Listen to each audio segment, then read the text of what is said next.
বিসমিল্লাহির রহমানির রহিম। আমি আল্লাহর নামে শুরু করছি। আল্লাহ আমাকে সৃষ্টি করেছেন মানুষ হিসাবে। আমি সেই হিসাবে মানুষ হিসাবে মানুষের ভিতরে কিছু কথাবার্তা বলবো। আমার জন্মের কিছু কথা বলবো, আমার বাবা কিভাবে মারা গেলেন সেই কথা বলবো, আমার দাদা আমাকে কিভাবে নার্সারি করলেন সেই কথা বলবো। তারপর আমার পূর্বপুরুষদের ছিলেন ময়মনসিংহ জেলা তিস্তাল থানায় ডালিপাড়া ইউনিয়ন।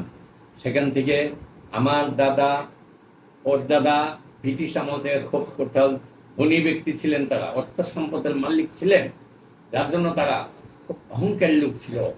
যার জন্য আমার সেই দাদা ঘরে, আমার বরদাদার ঘরে মকিম আলী হাজি ওনার 5 ছেলে ছিলেন। তার মাইজা ছেলে আমার দাদা মকিম আলী হাজি, তার বাবার নাম ছিল নিদ্দ হাজি। আমার দাদা মকিম আলী হাজির প্রথম বিবাহ করেন আমার দাদিকে। আমার বাবার মা যে প্রথম বিবাহ করেন মকিম আলী মুন্সি, উনি প্রথম বিবাহের পর আমার যেটা আমার আব্বার বড় ভাই আর আমার বাবা আর আমার এক খুব জন্মগ্রহণ করে। করার পর তখন আমার বাবা ক্লাস 8-এ পড়েন, 8-এর ছাত্র, ও মুন্সিয়ানা পড়েন, কারিয়ানা পড়েন মাদ্রাসায়। ওই টাইমে উনি দ্বিতীয় আরেকটি বিবাহ করেন, যাহার জন্য আমার দুঃখের বা আমার যে গল্পের শুরুটা, আমার এটা বলতে হচ্ছে যে আমার গল্পটা, তা নইলে আপনারা বুঝতে পারবেন না। আমার এটা বলার জন্য আপনাদের কাছে আগেই এটা জানাই দিলাম যে আমাকে এটা না বললে আমার সম্পূর্ণ হবে না আমার কথাগুলো। যার জন্য এখান থেকে স্টার্ট হলো আমার বাবার জীবন। আমার বাবা তখন ক্লাস 8-এর ছাত্র ছিলেন, যখন একটা বিয়ে করে নিয়ে আসলেন, তখন তো বুঝতেই পারেন তখন সে ভারতবর্ষ ছিল, এটা পাকিস্তানও ছিল না, পুরা ভারতবর্ষ ছিল। ভারতবর্ষের ভিতরে আমার দাদারা বেশ নাম করা লোক ছিল, সেখানে আমার বাবা একজন মুন্সি মানুষ। উনি এই অবস্থায় যখন সমাজে চলাফেরা করতেন, আমার বাবার এই মানুষের লজ্জা দিত, কিরে তোর বাবা একটা বিয়ে করছে, দুঃখজনক ব্যাপার। তখন আমার বাবা আমার যেটা অনেক কুয়া বুঝাইয়া আত্মীয় নিয়ে পুছাইয়া কি করে ওই বিবাহ ওনারে সরাইছেন, ওনার থেকে সরাই দিয়েছেন। কিছুদিন পরে দেখা গেল যে আরেকটা বিবাহ করেছেন। করার পর আমার বাবার সাথে কিছুটা মনোমালিন্য হয়, এই নিয়ে সম্পর্ক নষ্ট হয়। হইতে হইতে তারপরে এক সময় আমার বাবা বললো যে ঠিক আছে, তুমি যেহেতু এইগুলি করতেছো, আমি আর এই বাড়িতে থাকবো না, আমি আমার মতো আমি তোমাদের সায় সম্পদ এই জমিদারি ছেড়ে আমি চলে যাচ্ছি। কোথায় যাবো? যেখানে ইচ্ছে সেখানে চলে যাবো। আমি আল্লাহ আমার যেখানে রাখে সেখানে যাবো। তবু আমি মানুষের সামনে মুখ দেখাইতে পারি না যে আমরা এখন বিবাহ উপযুক্ত ছেলে পেলে বা বিবাহ করছি। এখন আমার এই বিবাহের বয়সে আমার বাল বাচ্চা হচ্ছে, সেখানে তুমি আরেকটা বিয়ে করে আরো বাল বাচ্চা তৈরি করতো, সেগুলো মানুষ সামনে লজ্জার ব্যাপার। এই বইলা আমার বাবা বাড়ির থেকে বাইরে যায়। কোথায়? সেই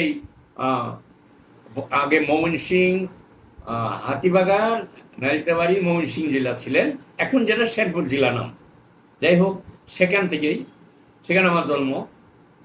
এর আগে আমার 2 বোনের জন্ম ছিল। আমার বড় 2 বোন ছিল, আর ছেলের ভিতরে আমার মার গর্ভে 2 বোন আর ছেলে একা। আমার জন্ম 1950 সাল। 1950 সালে আমার জন্ম হয়। জন্মের পর আমার বাবা সেখানে মাদ্রাসায় শিক্ষকতা করতেন, প্রাইমারি স্কুলে শিক্ষকতা করতেন, মসজিদ ইমামতি করতেন। আবার ছোটখাটো একটা ব্যবসায় জড়াইছিলেন ওনার এক চাচার সাথে, পাটের ব্যবসা করতেন। মহল্লা থেকে পাট কিনা নৌকা ভৈরা, হাজার নৌকা ভৈরা সেই শহরে নিয়ে বিক্রি করতেন। এইভাবে দিন যাপন করতেছিলেন আর সম্পদ কিছু করতেছিলেন। ইতিমধ্যেই আল্লাহর কি কাহিনী, আল্লাহ কেন নিয়ে গেছেন আল্লাহ ভালো বুঝেন। যখন 1954 সালে আমার বাবা এই পাট, তারা একটা গোডাউন করছিল, গোডাউনে ভর্তি করতে, ওখান থেকে নৌকা ভৈরা মাঝিমাল্লা নিয়ে শহরে, বড় বড় শহরে নিয়ে বিক্রি করতেন। ব্রহ্মপুত্র নদী, এই নদীতে নিশি রাত্রের সময় এই পাট ভর্তি নৌকা ডুইবা আমার বাবা সহ মাঝিমাল্লা সহ সব বিবেতা সম্পূর্ণ চালান মন্দির যায়। 1200 মণ পাট ছিল নৌকায়, সে গায়ে হয়ে যায়, নৌকা চলে যায়। মাঝিমাল্লা আমার বাবা বহুত কষ্ট করে সাঁতরাইয়া কিনারে পাইছে, কিন্তু তারা আল্লাহর কাম, এই আমার বাবা অসুস্থ হয়ে পড়লেন। একদিকে চালানবন্দি টেনশনে, আরেকদিকে অসুস্থ। তৎকালীন সময় কোনো চিকিৎসার ব্যবস্থা ছিল না। ভালো শিক্ষা ব্যবস্থা ছিল না, আপনাকে মানুষের কর্মের ব্যবস্থা ভালো ছিল না, যার জন্য অভাব অনটনের সময় ছিল।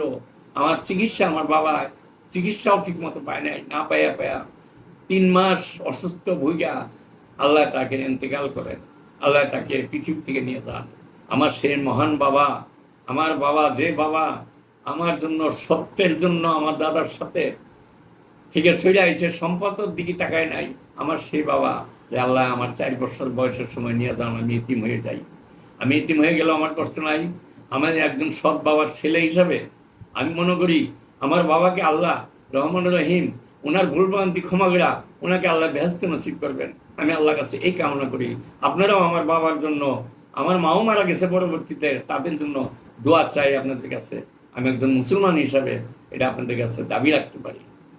আসেন, আমার 54 বছর বয়স যখন আমার বাবা চলে গেলেন, তখন আমার মা কিছুটা হুচুট খাইলেন। 2 মেয়ে 1 ছেলে আমি নিয়ে, তেমন ইনকামের রাস্তা নাই, কিছু হালকা জমি ছিল আমার বাবা করছিল, ওগুলা দিয়ে বর্গা টর্গা দিয়ে কিছু ধান টান পাইলে ওগুলা দিয়ে যাওয়াটাও খাওয়াইয়া চাইল বাইজা খাওয়াই আমাদেরকে মানুষ করতেন। এই অবস্থা দিয়া আমার একজন বড় বোন ছিলেন, আমার বড় বোনের নাম ছিল জামিলা খাতুন। ওনাকে বিয়ে হইল তখন ভারতবর্ষ। তখন আমাদের কিছু আত্মীয় ছিল, আমার দাদারা 5 ভাইয়ের 1 ভাই ছিল ইন্ডিয়ায়, আরো অন্য আমার নানার গোষ্ঠীর লোকজনও ছিল। সেখান থেকে এভাবে তখন এক দেশই ছিল, তখন কোনো বাধা বিঘ্ন ছিল না। হ্যাঁ, স্বাধীন একইভাবে চলাফেরা করতো। এইভাবে আস্তে আস্তে আমার বাবা একজন ভালো মানুষ ছিলেন, শিক্ষকতা করতেন, আমার বাবা ছাত্ররা ছিলেন। সেখান থেকে কথাবার্তা বলার পর আমার বড় বোনের বিয়ে হয় সেই আসাম, কোথায় সেই আসাম, তারা সেখানে বসবাস করতো, তাদের ওখানে সয় সম্পত্তি বাড়িঘর। সেখানে আমার বাবা একজন ভালো মানুষ হিসাবে আমার বোনকে বিয়ে করে তারা নিয়ে যায়। আমি ছোট, আমি যাইতে পারি না, এই দুঃখজনক ব্যাপার। কিন্তু আমার বোনকে আনছে আমার 66 সালে আমার বোনকে আনছে, বলছে ভাই আমার এই পাও ধরে হাতায় বলছে, ভাই এই পাও বিদ্যাতে হাইটা হাইটা তুমি আমার কাছে যাইবা, আমাকে দেখবা। কিন্তু দুর্ভাগ্য, ভাগ্যের কি পরিহাস, আপনাদের কাছে আমি আজকে উঠে ধরার কারণ যে আমরা কেন মানুষ, পৃথিবীতে কি করে বেড়াচ্ছি, কোথায় জন্ম নিলাম, 1 মায়ের করে সন্তান কে কোথায় চলে যাচ্ছে, ছিন্ন বিচ্ছিন্ন হয়ে যাচ্ছে। বাবা চলে গেল, বড় বোন চলে গেল, হয়ে গেল 1942 সাল পাকিস্তান, ভারতবর্ষ হয়ে গেল ব্রিটিশ আমল থেকে, ব্রিটিশ থেকে সরাই ভারতবর্ষ থেকে আন্দোলন করতে করতে হয়ে গেল পাকিস্তান, ভারত আলাদা, আমরা পাকিস্তানে পড়ে গেলাম, ওরা ইন্ডিয়ায় পড়ে গেল। আর আমার যাওয়া হয় না, আমি গরিব মানুষ, ছোট মানুষ, তখন আমার বয়স 12-13 বছর, যাওয়ার কোনো এবিলিটি নাই। হঠাৎ করে দেখা যাইতো অনেক সময় সংসারে অভাব হইতো, আশ্বিন কার্তিক মাসে, চৈত বৈশাখ মাসে ফসল হইতো না। এখন তো আল্লাহ সারা বছর ফসল দেয়। তখন মানুষ কম ছিল কিন্তু ফসল হইতো না, জমি ছিল প্রচুর, আবাদ হইতো না, আবাদ মার যেত খরায় জরায়, মানে বন্যায় আবাদ মার যেত, রৌদ্রে আবাদ চলে যেত। আমার মা আমাকে মানুষ করতে থাকেন। এর ভিতরে আল্লাহ আমার মা যে দুঃখ কষ্ট, ওনার কথা বলে শেষ করা যাবে না। আমি সামনের দিকে আজকে যে কথাগুলো আমি বলতে গিয়ে আবেগে ক্লান্ত হয়ে গেছি, আমি আজকে এই পর্যন্তই রাখবো। আশা করি ইনশাল্লাহ এর পরবর্তীতে আমার এর পরের থেকে কথাগুলো শুনবেন, বা আমার মুক্তিযুদ্ধের ব্যাপারগুলো শুনবেন। দেশে বর্তমানে যে কি ঘটতেছে, কেন ঘটতেছে, মানুষ কি হয়ে গেছে, এটাও কিছুটা আলোচনায় আনবো আমি। আশা করি আপনারা ধারাবাহিকভাবে দেখবেন, শুনবেন ইনশাল্লাহ। আসসালামু আলাইকুম।